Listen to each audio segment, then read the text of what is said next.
Okay, what is going on, everybody? It's Killer Cameron and Hero 30 just hit the PTR. Baptiste is how I think. It's what I'm hearing how people pronounce it. Obviously, you're gonna hear people say Baptiste, but I think it's Baptiste. Um, this is what he looks like. I think he looks sick. I love the detailing and everything. He looks like a beast, really. Obviously, PTR he doesn't really have anything. I kind of just show you, sort of what he looks like. Look at his weapon.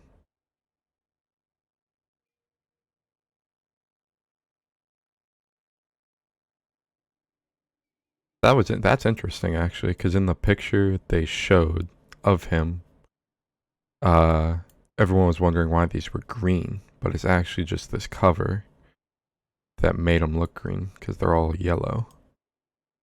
It made people think it was gonna be poison or something, but this just heals. Um, let's see. There's not gonna be much on here.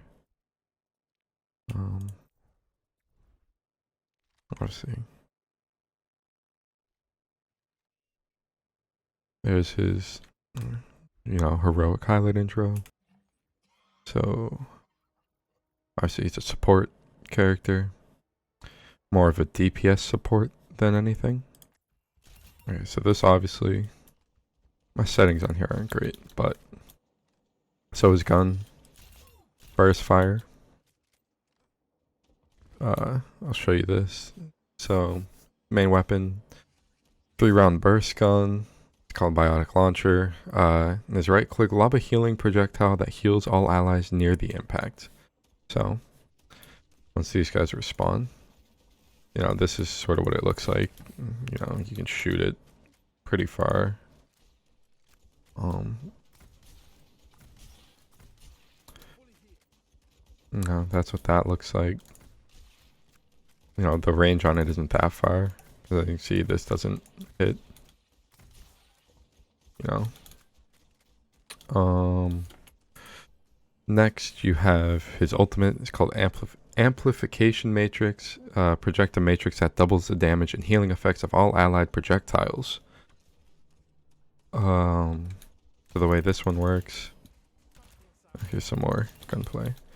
So you have this. This is what it looks like when you're building it up. It looks like the Sims ultimate and also Maze Wall. You can also press Q, your ultimate button, to rotate, if you want it to be this way or this way. And the way that this works is that any projectiles really that go through this get doubled. So, I'll wait for him to kill that real quick. And I'll show you sort of what it looks like with the bot, and then I'll shoot too. So if you just look, 1, 2, 3, and now, 2-shot. A lot of projectiles that go through this, they all get doubled. There's a lot of weird interactions, sort of, but it's sort of everything you expect. Melee damage obviously doesn't count. It's not a projectile. Healing. So Ana, she's probably, off the top of my head, the best support partner for Baptiste, because obviously she has projectile healing, and his ult doubles what her nade does. I'll show you what the healing, which is full heal them with 2.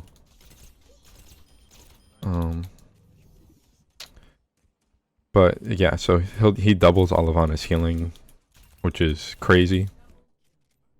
And then if she nanos something, let's say Bob. Why not Bob? She nanos Bob. You can put your ult down in front of Bob, and he will just, his damage gets doubled with the nano too, which is crazy. Up next, we have Regenerative Burst. Activate to heal yourself and nearby allies over time. So, let me just take some damage. Ready? I'll pop it.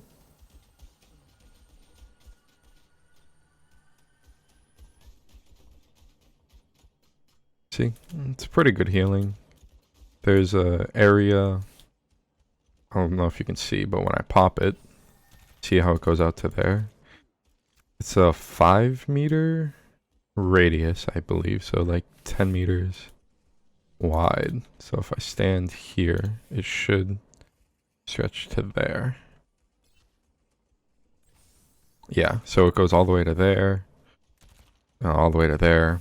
Same thing for in front and behind you, and it even goes 10 above you, I'm pretty sure. So I think it'll go up to there. It's hard to tell, but it goes above you as well. It's pretty interesting. Up next we have Immortality Field. Toss the device that prevents allies from dying. The device can be destroyed, which is important, but as you see, it protects a little bit of your health. Also, if you're below that threshold, I think it's like 20% of your health, it'll heal you to that 20%. And then, so I'll wait for one of them to get really low, but it'll heal you to that 20% and you won't be able to die while that's active. Unless obviously they destroy the little bot. So as you can see, it heals him up and he can't die. And he'll keep that when this gets destroyed. This has like 300 or 250 health, I believe. And as you can see, now he can take damage again. And then his passive is Exo Boots. So he has these boots, obviously, that you can jump really high with. So this is obviously, just normal jump on all characters. But if you crouch, you see it charges. And then when you press space, you can jump. And you can even, you don't have to stand still when you do it. You can walk around. Let's see. You can walk around, you can strafe jump pretty far, pretty high. It's cool. And obviously based on how much you charge it, it changes, how high he jumps. But you can jump all the way up here, get up here, jump across. Obviously I messed that up. And it's a passive, so there's not like a cooldown on it or anything. It's pretty cool, It's interesting because you can get above, if your team was fighting, you can get high ground on them, heal them, try to get above them, dodge whatever abilities might be on the ground to get out, heal your teammate. And his right click doesn't damage enemies, it goes through them, which is just, little bit of knowledge. So it's not like Ana's nade where it, damages and heals. This one just goes through, doesn't damage. It also goes through your teammates if they're full health. So that's like Ana's primary shot, where if they're full health, her shot will just go through them. But onto the patch notes. So Baptiste came out, but here's, some of the more important things. So beam type damage is now reduced by 20% when hitting armor. Damage over time effects are no longer mitigated by armor. So the damage taken by armor from damage over time effects, like Widowmaker's Venom Mine, beam weapons like Symmetra's Photon Projector, varied greatly in how much damage they did. Now it will be more consistent and predictable. Damage boost. So damage boost is now applied when a projectile is fired rather than when it hits a target. So this is important because the effects previously of damage boosting were only accounted for if the damage dealing hero, so if you were like Pharah Mercy, if you were damage boosting Pharah, the damage boost would only affect if Pharah was being boosted when her rocket hits somebody. But now the damage is applied to the projectile as it is fired. This means that Pharah, the damage dealing hero, doesn't need to be boosted when the projectile hits it anymore for the damage to be boosted. So she only needs to be boosted when she fires. So when she fires, doesn't matter if Mercy's with her anymore, if Mercy left, doesn't matter. That damage boost accounts as soon as it fires. Knockback distance is now more consistent. Heroes that are flying can now be knocked back and slowed. So knockbacks are now less affected by how the enemy was moving when they were hit. So instead of having small or large knockbacks that depended on chance of how the person was moving, the angles, whatever, knockbacks will feel similar regardless of the enemy's movement leading up to the knockback. So flying heroes like Mercy and her Valkyrie or Diva, when she's using her shift, her boost, they will be properly knocked back, which makes the game feel more fluid and realistic. So a new sound plays when you land a hit while you're damage boosted, and a new sound plays when you land a hit, but it doesn't do any damage. So obviously not doing any damage applies to like Baptiste barrier, where the immortality barrier. So you'll know when you're hitting them and they're just not going to die. And then also if you're being boosted, you'll know you're being boosted, which is cool. Ana's nano boost heal got reduced from 300 health to 250. So it's still okay, I was, it's still good enough, because if you're doing Genji Blade, do you really need 300 health?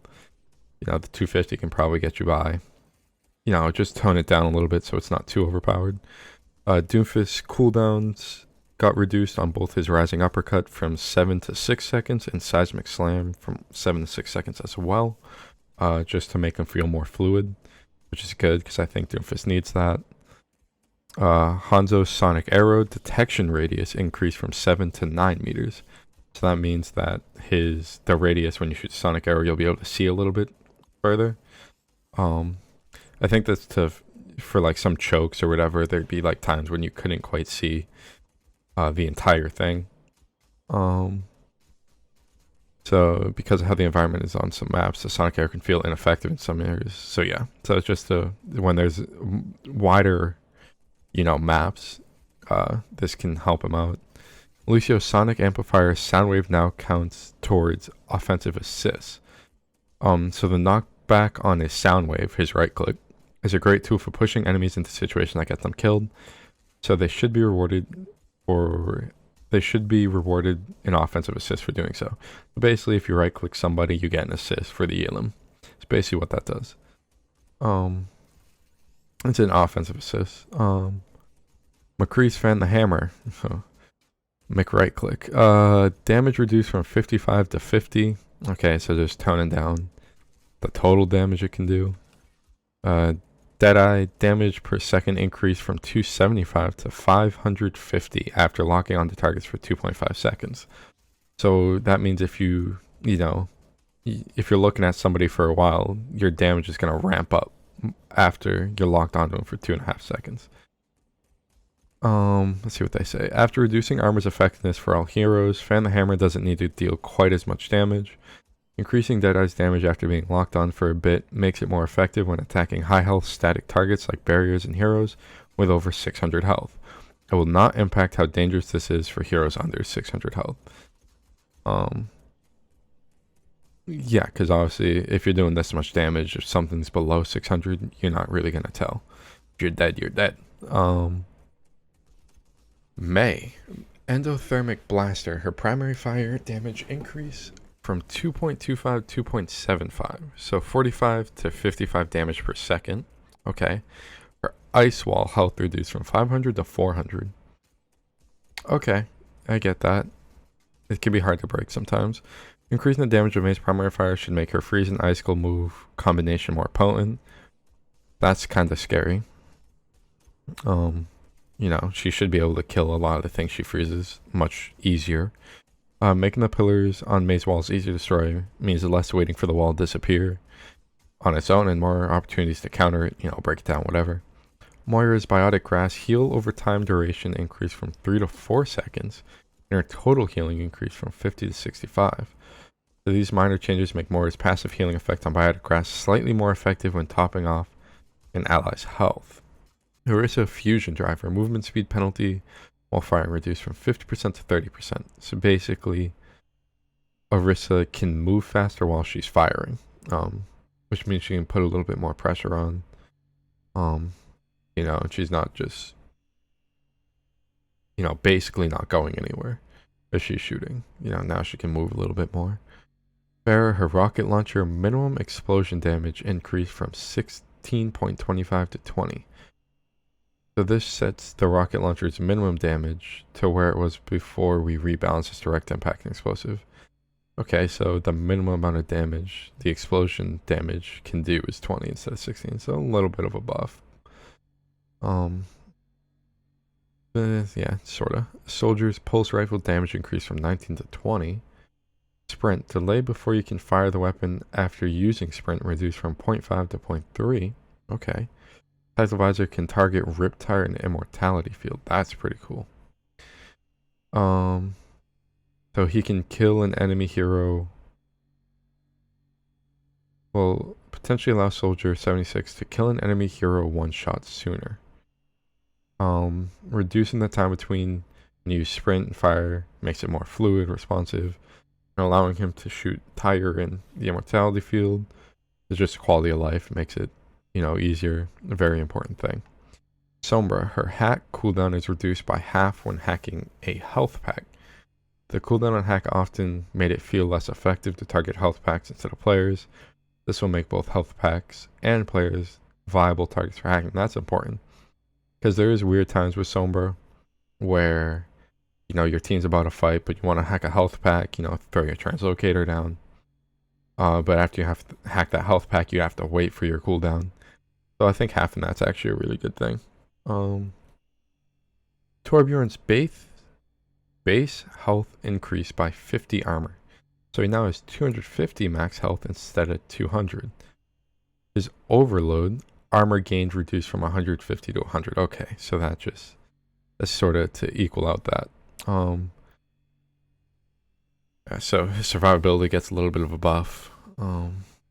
Instead of it being on his overload, it's sort of now on his base health. Widowmaker's Infrasight, so her ultimate, reveals enemies' health bars. That's pretty sick, and is now cancelled on death. So since you can't counter it, it will now end when the Widowmaker dies. To balance out its higher risk of use, because now if you die when you have it, it ends, it now shows enemy health bars to the entire team. Which, that's actually really important, because your team can focus things down now. But your Widow does have to play a little bit more careful if she wants to get the full use out of it. Wrecking Ball's adaptive shield no longer cancels on roll mode. Now that is really good. I consider that a pretty good buff, because you no longer have to go out of roll mode to use your adaptive shield. You can use it while rolling, which is really important. You can survive more. And then there's a bunch of bug fixes. I don't think there's anything in here that's too crazy. Fixed the bug that made D.Va very difficult to knock back while she was firing her fusion cannons. Fixed the bug that caused Genji's Dragon Blade to end before the deflect duration was complete. Fixed the bug where Genji would be knocked back unusually far when using Swift Strike.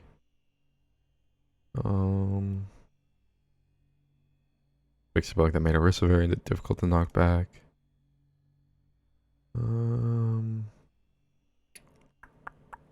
Fixed the bug where Sombra's stealth exiting sound effect wouldn't play if an emote was used. Fixed the bug where Sombra couldn't quick melee while using her hack ability. So that's it for the patch notes. Alright, so that is everything inside of this patch. The new hero, Baptiste. All the little patch notes, you know, a lot of intricate little number changes, you know, little change to Widowmaker's ult, Soldier's ult. You know, pretty good patch, you know, to be honest. New hero looks sick. I think a lot of people are going to like him. He might even enter, you know, he might become one of my mains. Yeah, I hope you guys enjoyed. If you did, please hit that subscribe button. Follow me on Twitter, where you can keep up you know, with what I'm doing day to day. Also follow me on Twitch. I don't quite have a real streaming schedule yet, but that is coming very, very soon. All the links will be down below. Thank you everybody so much for watching.